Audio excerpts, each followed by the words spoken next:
밀가루 한 에바에는 기름 한 흰씩이며 만일 루스가 수원하여 번제를 준비하거나 혹은 참하여 감사제를 준비하여 나 여호와께 드릴 때에는 그를 위하여 동족을 연한 우리를 두고 그가 번제와 감사제를 하시기에 그리 같이 드리고 밖으로 나갈지며 나가기에 문을 닫지 않으리라. 아침마다 1년 되고 흠없는 어린 양 한 마리를 번제를 갖추어 나 여호와께 드리고 또 아침마다 그것과 함께 드릴 소제를 갖추되 곧 밀가루 6분의 1과 기름 3분의 1을 섞을 것이니 그는 영광의 삼아 항상 나 여호와께 드릴 소제라. 15절 같이 읽겠습니다. 이같이 아침마다 그 어린 양과 밀가루 기름을 준비하며 항상 드리는 분제물을 담을지니.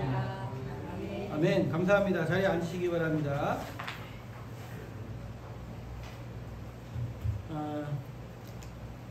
오늘 한번 그래도 여러분 주보를 한번 볼까요? 주보를 보시면 오늘 12번째 가운데 예배 순서 안내 보시면 가운데 우리 주제 얘기들이 쭉 써 있지 않습니까? 여기 보면 맨 마지막이죠. 12번째죠. 우리 한번 읽어봅시다. 시작. 하나님은 예배를 기뻐하는 사람을 찾으신다. 하나님 앞에서 예배하라. 하나님은 성도의 봉사 이전에 온전한 예배를 원하신다. A.W. 도저. 이런 사람이 했던 말입니다. 감사합니다. 원래는 오늘까지 고넬료 이야기를 좀 더 하고 마지막으로 하나님 앞에 예배하라 라는 얘기를 하려고 하다가 한번 이 순서를 좀 바꿔봤습니다. 고넬료 얘기를 계속 3번 연달아 하기는 좀 그래서 한번 어차피 예배에 관련된 이야기라 그렇게 하고 넘어가도록 하겠습니다. 자, A.W. 토저. 제가 처음 신약을 공부를 하고 처음 책을 읽었을 때 이런 사람이 되면 좋겠다라고 했을 때의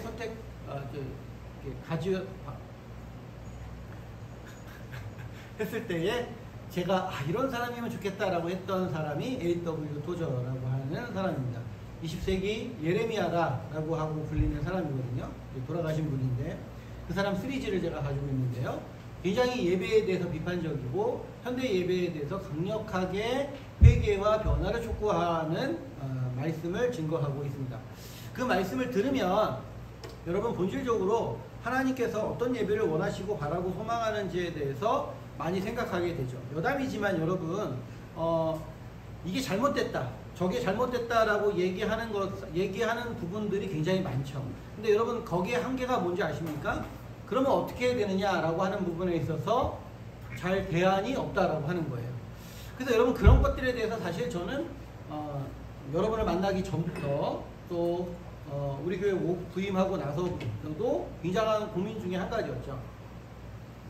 그러니까 어떻게 보면 뭐가 문제고 또 하나님이 원하시는 것이 이것이다 라고 하는 것은 설명하고 이야기할 수 있는데 그것을 향해서 어떻게 가야 되느냐라고 하는 것에 있어서 굉장히 어려움을 겪었다라고 하는 것이죠. 어떤 어려움을 겪었다라고 하는 거예요. 왜냐하면 그런 책을 제가 본 적이 별로 없어요. 근데 여러분 요 한 3년 전부터 제가 보고 경험한 책들이 있습니다. 그래서 제가 이제 가끔 여러분한테도 말씀드리는 사람들 이야기도 이제 그 사람들 이야기고요. 16세기, 17세기 그 당시에 썼던 책들을 뒤져보니까 그때의 이야기가 바로 그런 얘기라고 하는 거죠. 그리고 그런 이야기들은 별로 인기가 없고요. 영국의 그 청교도라고 하는 신앙의 부류, 그리고 결국에 그 청교도가 뿌리가 돼서 열매를 맺은 게 어느 나라죠? 미국이지 않습니까? 미국이 세계 강대국이잖아요. 그쵸? 미국을 다 동경해요. 미국을 다 가고 싶어 하고 미국 시민권이 있는 것을 굉장히 큰 어떤 힘이라고 생각하죠. 그쵸? 근데 여러분 그 미국이 그렇게 되는 데까지 얼마 걸리지 않았잖아요. 우리나라의 역사와 비교해도 얼마 되지 않거든요. 그런데 그런 나라가 되게 된 이유는 결국에 근본이 뭐였냐 하면 토마스 제퍼슨이나 맨 처음 미국의 초대 대통령도 그랬지만 그 정신과 마음이 기독교 정신이었다고 하는 거죠. 여러분 생각해 보세요. 이승만도 우리나라를 만들 때 기독당이라고 하는 정당을 이제 우리 국회에 편입시키려고 그랬거든요. 근데 그렇게 하지 않았어요. 이유는 뭐냐면 기독교라고 하는 단체로 들어오게 되면 그러면 다른 종교 단체가 생겼을 때에 들어오게 된다라고 하는 것이죠. 그러니까 여러분 기독교 정신과 마음을 가지고 뭐 꼭 목사가 아니더라도 정치를 하겠다라고 하는 것은 굉장히 어떻게 보면 또 하나님이 주신 사명일 수도 있어요. 저는 그런 사명을 주신 적은 없지만 저희들은. 그러나 여러분 그렇게 들어오게 되면 우리나라 같은 경우는 불교는 가만히 있겠습니까? 그러니까 여러분 취해되는 자세가 무엇이었냐? 이승만 정권 초기에 그래서 어떻게 했냐면 그런 어떤 이름을 종교적인 색채를 거두고 그 당에 들어가는 사람들을 기독교인화 시켰던 것이죠. 그러니까 그게 보면 어떻게 보면 굉장히 잘한 일 같이 생각이 들어져요. 그래서 사실은 여러분 오늘 또 중간에 얘기하겠지만 우리가 우리의 삶 가운데서 신앙과 믿음을 가지고 산다라고 할 때에 많은 사람들이 이게 옳다 저게 옳다라고 얘기하거든요. 근데 중요한 건 뭐냐 하면 그럼 네가 옳다고 얘기하는 것을 어떻게 해야 돼? 라고 하면 대부분 답이 없어요. 대부분 어떤 식이죠? 저것들이 문제야 라고 하고 끝난다라고 하는 것입니다. 그렇죠? 예. 그렇기 때문에 그것을 제시하고 설명하는 일 가운데 내 하나님 주신 사명을 생각을 하고 올인을 해야 되겠다라는 생각을 가졌던 것이죠. 그래서 그것들 가운데 오늘도 하나님 말씀을 전할 때 큰 은혜 되었으면 좋겠습니다. 하나님은 일하는 사람을 찾는 게 아니라 예배하는 사람을 찾으신다라고 하는 것이죠. 제가 이 서두에 왜 이런 얘기를 들었냐면 제가 여러분 오늘 변화가 있죠. 그죠? 네. 마음에 드십니까? 이렇게 잘랐더니 미용실 그 분께서 신앙인이신데 목사님이 이래도 되냐? 그래서 제가 그랬어요. 이렇게 짧게 잘라도 되냐 할 정도로 짧게 잘라달라 그랬거든요. 그랬더니 사모님한테 쫓겨날 수도 있다 이렇게 얘기하시던데 그 얘기가 아니고요. 그 얘기를 하다가 그분 교회가 이제 교회를 이전했거든요. 교회를 좀 크게 빚을 한 60억 지고 교회를 이제 아름답게 했어요. 근데 그분 말투는 뭐냐면 이런 거예요. 건물의 환경과 분위기는 너무 좋은데 사람들이 그렇게 되면 될수록 본질을 잃어버리는 것 같다라고 하는 거예요. 하나님에 대한 참다운 마음이나 신앙에 대한 자기 삶에 대한 회개나 또 죄에 대한 경각심이나 하나님이 받으시는 예배가 아니라 예배당에 들어오고 하면 좋다 이렇게 하고 끝난다는 거. 에어컨 잘 나오네 분위기 좋네 이렇게 끝난다는 것을 굉장히 안타까워하더라고요. 그래서 제가 그분 얘기를 좀 많이 들어드리는 편이거든요. 근데 어제는 좀 그런 얘기를 하시길래 그렇게 저렇게 얘기를 했어요. 결국에 제가 그분하고 얘기하면서도 든 게 뭐냐면 그분은 평신도니까 여러분 같은 평신도니까 그러니까 그런 거는 뭐 다 그런 어떤 부분에 대해서 알 수는 없지만 중요한 건 그게요. 잘못됐다라는 건 다 알아요. 그러면 어떻게 해야 되는가에 대해서 답이 없다는 거죠. 그렇죠? 그러니까 예를 들어 하나님은 우리의 예배를 받으시고 신령과 진정으로 예배를 드리시는 자를 찾으시고 또한 가인과 같이 예배 드리는 자 사울 왕 같은 자의 예배는 받지 않으신다라는 거 다 한단 말이에요. 그러면 진짜 하나님 앞에 예배 드리는 모양의 기준이 있다라고 하는 건데 거기에 우리가 합당하냐 우리가 거기에 드리고 있느냐 제대로 드리고 있냐 할 때는 우리는 어떻게 생각하냐 하면 하나님은 사랑이 많으시니까 이건 신문 안 돼요. 사랑이 많으시니까 받아주시겠지 이렇게 한다는 것이죠. 마치 오늘 제가 사실은 이제 기도 대표 기도를 하면서 우리가 이제 감리교단에서 나오는 기도문을 제가 읽는 거거든요. 그걸 보면 여기서도 똑같지 않습니까? 집 나간 탕자같이. 여러분 제가 참 답답한 게 뭐냐면 언제까지 집 나갔다 돌아온 탕자처럼 우리가 기도를 해야 되냐고요. 여러분 그건 한 번이에요. 한 번. 돌아왔으면 그렇게 하면 안 되는 거죠. 근데 매 주마다 우리는 돌아온 탕자예요. 맨날 돌아온 탕자. 물론 그게 우리 신권사님도 마음이 그게 아니고 참 하나님에 대한 사랑이 있으니까 그렇게 표현하는 거지만 실제로 우리가 하나님한테 용서를 받고 사랑을 받고 은혜를 받은 자로라면 탕자 같은 기도를 하면 더 이상 하면 안 되는 거잖아요. 그렇죠? 언제까지 죄 용서해달라고 언제까지 일주일 동안 지은 죄를 언제까지예요 여러분? 그러면 하나님은 어떤 자를 찾으시는가 그리고 어떤 사람을 만나기 원하시는가 라고 하는 문제가 우리 가운데 대두된다고 하는 것이죠. 자 넘어가 봅시다. 하나님이 예수님께서 우리에게 분명히 말씀해 주셨어요. 요한복음 4장 24절입니다. 읽어봅시다. 시작. 네, 여러분 구절이 있는 거예요. 하나님이 분명히 예수님께서 분명히 말씀하셨어요. 영과 진리로 예배한다 라고 하는 얘기예요. 이 얘기는 좀 어려운 얘기지만 결과적으로 쉽게 풀이하면 이런 겁니다. 성령의 인도하심을 따라 진리 되신 예수 그리스도를 말씀으로 드리는 예배다 라고 하는 것이죠. 그러니까 결국 이 얘기는 뭐냐면 결국 나와 나에게와 나를 위한 예배가 아니다라고 하는 거예요. 왜냐? 나를 따라, 나의 심령을 따라, 나의 감정을 따라, 나의 생각을 따라 예배하는 예배는 하나님이 받으실 만한 예배가 아니다라고 하는 기준이 서기 때문에 그렇죠. 그래서 여러분 성령의 인도함을 받아야 된다라고 하는 것이에요.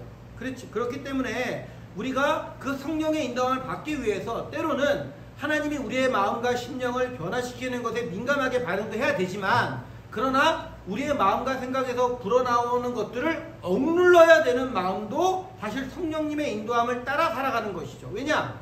성령님은 우리를 사랑과 은혜로 부드럽고 따뜻하게도 인도하시지만 절제를 하게 하시는 분도 하나님이시고, 그렇죠? 예, 죄를 떠나게 하시는 분도 하나님이다라고 하는 겁니다. 그러니까 우리의 유일하고 영원한 중보자이신 예수 그리스도의 이름으로 성령의 인도하심을 따라 살아갈 때에 우리가 수요회 예배 때도 얘기했지만 양심 자체는 결국에 우리가 어떻게 된다 그랬죠? 다 죽인다 그랬죠. 그죠? 예, 양심이 높아지면 높아질수록 다 죽인다 그랬어요.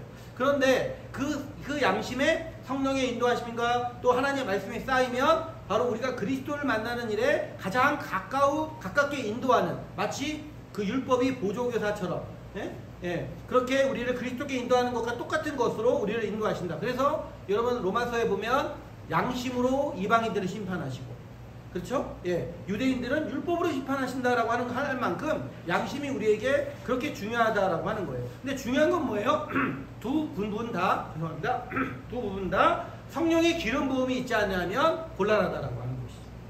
그렇죠? 그러니까 여러분 우리는 예수 그리스도의 이름을 의지하고 그의 능력을 소망하며 믿음 가운데 나아가는 것을 참다운 예배의 기준으로 삼아야 된다라고 하는 거예요. 그러면 여러분 이것을 제가 좀 더 쉽게 여러분한테 표현할 때 제가 읽은 책들을 보면 이렇게 되어 있습니다. 그리스도를 받냐는 거예요. 예배 시간에 그리스도를 받냐라고 하는 거예요. 그리스도를 여러분 보기를 원하느냐라고 하는 거예요.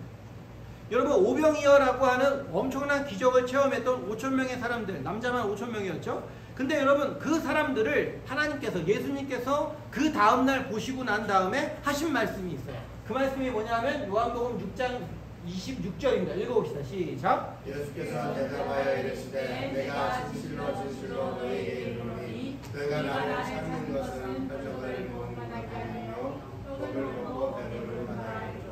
네, 여러분 이거 다 아시는 이야기잖아요. 예수님께서 말씀하셨어요. 아침부터 저녁까지 말씀하셨고 이미 그 사람들은 아침에 왔기 때문에 음식을 준비하는 사람도 있었겠지만 예수님이 이렇게 말씀을 길게 하실 줄은 몰랐기 때문에 대부분 저녁까지 상당히 배가 고픈 상태였다라고 하는 것이죠. 근데 그 상태에서 예수님께서 그들에게 먹을 것을 주기를 원하셨어요. 그래서 그들에게 먹을 것을 주었고 그들이 먹을 것을 받자 그들의 심령과 마음이 확 달라집니다. 왜 달라지죠? 더 이상 하나님의 말씀을 듣는 게 아니라 저 사람은 나한테 떡을 줄 수 있는 분이니까 저분을 왕으로 삼아야 되겠다라는 마음이 다 같은 공동체에 일어났다는 거죠. 여러분 이건 엄청난 변화입니다. 한 공동체가 이렇게 한 마음으로 무언가를 추구할 때는 이건 엄청난 일이 되는 것이죠.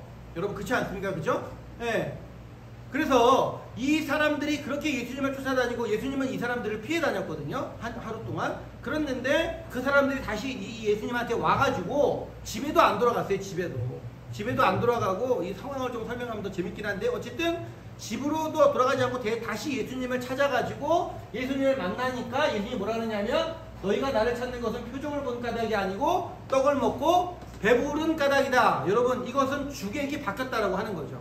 나를 위해서 내가 배부르기 위해서 너는 나를 찾은 거지 정말 내가 하나님께 오는 그리고 또 하나님께 예배하는 마음과 신령한 마음을 가지고 예배에 온 것은 아니다라고 하는 거죠. 그래서 여러분 이 사람들을 예수님께서 거부하는 거죠. 왜냐? 이 사람들은 자기를 위해서 나를 위해서 예배하는 그리고 또 예배자를 찾고 예수 그리스도를 찾았기 때문에 예수 그리스도를 안 찾은 자들이 아니에요.